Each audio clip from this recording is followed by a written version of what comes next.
ঈদুল আজহা সামনে রেখে রাজধানী ছাড়তে শুরু করেছেন ঘরমুখো মানুষ। তবে সবচেয়ে বেশি চাপ পড়বে আগামী সোম, মঙ্গল ও বুধবার।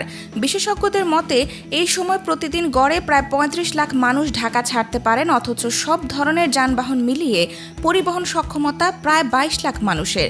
ফলে অতিরিক্ত চাপ সামলাতে অনুপযোগী বাস ও ট্রাকও সড়কে নামতে পারে, যা দুর্ভোগ বাড়ানোর আশঙ্কা তৈরি করছে। সবচেয়ে বেশি শঙ্কা রয়েছে তিনটি মহাসড়কে: ঢাকা উত্তরবঙ্গ, ঢাকা চট্টগ্রাম ও ঢাকা সিলেট রুটে। হাইওয়ে পুলিশ দেশের 7টি প্রধান মহাসড়কে মোট ৯৪টি যানজটপ্রবণ স্থান চিহ্নিত করেছে। এর মধ্যে ঢাকা উত্তরবঙ্গ ও ঢাকা চট্টগ্রাম মহাসড়কে 25টি করে এবং ঢাকা সিলেট মহাসড়কে 21টি ঝুঁকিপূর্ণ এলাকা রয়েছে। ঢাকা উত্তরবঙ্গ মহাসড়কে গাজীপুরের চন্দ্রা উড়াল সড়ক ও চলমান 4 লেন প্রকল্পের কাজের কারণে যানজটের আশঙ্কা রয়েছে। পাশাপাশি মহাসড়কের পাশে গার্মেন্টস কারখানা, বাজার ও বাসস্ট্যান্ডও ঝুঁকি বাড়াচ্ছে।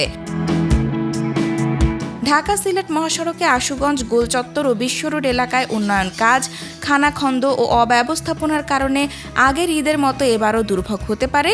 অন্যদিকে ঢাকা চট্টগ্রাম মহাসড়কের মেঘনা গোমতী সেতুর টোল প্লাজা এবং কুমিল্লার কয়েকটি বাজার এলাকায় যানজটের আশঙ্কা রয়েছে। ঢাকা থেকে বের হওয়ার প্রধান 3টি পথ গাবতলী, উত্তরা ও মেয়র হানিফ উড়াল সড়কেও চাপ বাড়বে। বিশেষ করে বিআরটি ও উড়াল সড়ক নির্মাণ কাজ, অবৈধ যানবাহন, এলোমেলো বাস থামানো এবং পশুর হাটকে বড় সমস্যা হিসেবে দেখা হচ্ছে। সরকার ও আইনশৃঙ্খলা বাহিনী, অতিরিক্ত পুলিশ, বিজিবি, ভ্রাম্যমাণ আদালত ও ডিজিটাল টোল ব্যবস্থা সহ নানা উদ্যোগ নিলেও বিশেষজ্ঞরা বলছেন, বৃষ্টি, দুর্ঘটনা বা অব্যবস্থাপনার দুর্বলতা দেখা দিলে ঈদযাত্রায় বড় ভোগান্তি তৈরি হতে পারে।